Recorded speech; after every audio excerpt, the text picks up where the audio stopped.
Hey, so here's a quick video on how I launch and land my drone while I'm sailing. Right now I'm on a broad reach and the winds are probably 15 knots, so the boat is just breezing along really as smooth as it gets while doing this sort of speed.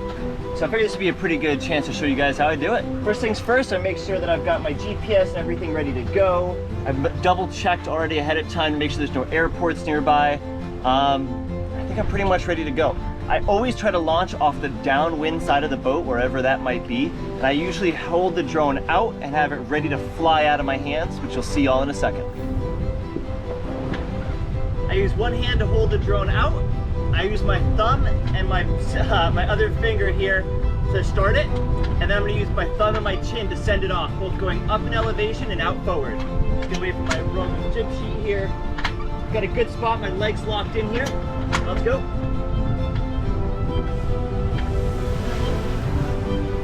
That's it.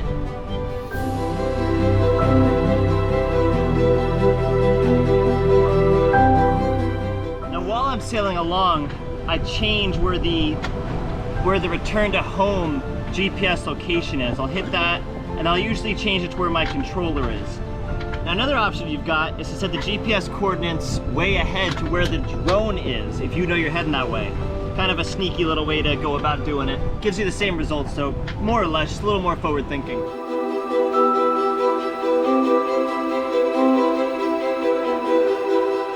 Alright, I think we all know the tough part with flying a drone off a sailboat is not launching it, it's landing it. So to land it, I bring it in and I end up controlling, I get it to the height I want to, and then I just control it front, back, left, and right, and bring it into myself. And I'm gonna use one hand to grab it, and then my chin again with my thumb to then deactivate the rotors. Let's see it in practice. Oh, also, every time I launch my drone off my boat, I say goodbye to it. Could be the last time. That's what the drone is for, is to be used, to be risked, to get the best shot. Drop it down to the right elevation for me. I'm gonna slowly start tracking the boat with it. Just as one thumbstick. Bracing my leg.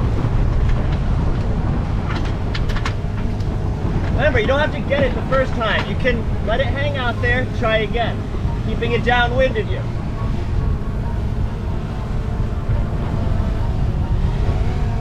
The elevation right.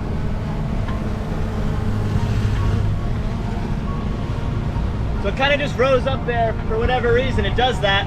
It's okay. I'm going to try again. Keep it nice and smooth.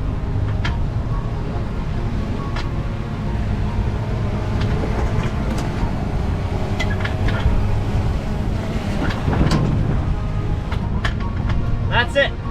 That is how to launch and land a drone from a moving sailboat, even with your jib flying all over the place. And one last thing for taking a drone onto a sailboat that I highly recommend is having a nice, solid, lockable, watertight foam inserted case. This one was made specifically for the DJI Mavic. Holds 4 batteries, 2 of which are actually pretty bloated and no longer usable. I mainly just use these 2 newer ones. And eventually I'll have to change those out as well. That's just part of flying drones if you do it often. As well, it also holds the controller, the dedicated controller, but I can also put the power cord and many other things in here. It's just a great thing because I know that my drone is safe whenever it's on the boat. I think there's a major reason why I've successfully been able to fly my drone off my sailboat alone for the past 2 years. Having this case and then the dedicated controller, I think, are 2 very big parts of that. As well as just keeping a few of those factors in mind, never flying it too far away from my boat. Always changing the GPS location of where it will return to is a big one for a number of reasons. Stabilizing the boat for when you do go to land it. And, just using common sense. I don't think it's that difficult, but it definitely is risky. You don't have to get it in one try. Bring it in when you can. And you know what? Be ready to lose your drone. Drones are not meant to survive forever. It's just the name of the game. So get some really cool shots, because the photos and videos, those will last forever. The drone will not last forever. Hope you guys enjoyed this video.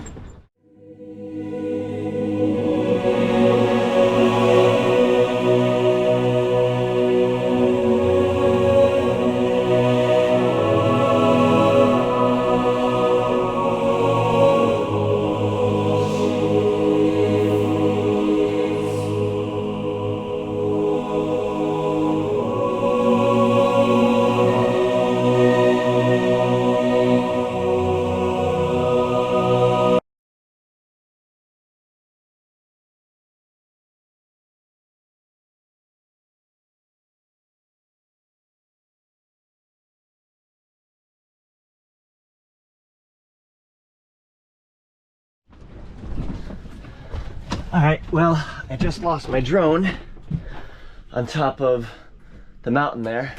I'm really hoping I can go get it back. But I just came back from an adventure that I really did not want to go on. Very long story short, I flew my drone accidentally and crashed it for the first time. I didn't crash it onto Fluffy Meadow Island. No, I crashed it onto Prickly Pear Island. And you know what? The cactuses weren't even the worst part. The thickets were the worst part. And the other worst part was the fact that I decided to do it with no shirt, running shorts, and Reef Runner, aqua shoes. That's it. And it took me about 2 hours, mostly in the dark. I barely saw one of the lights and was able to find it while the batteries were critically low. It was an epic struggle, and I really am going to be more careful when I'm flying my drone around these islands, because it's not the Bahamas here, which is what I'm used to.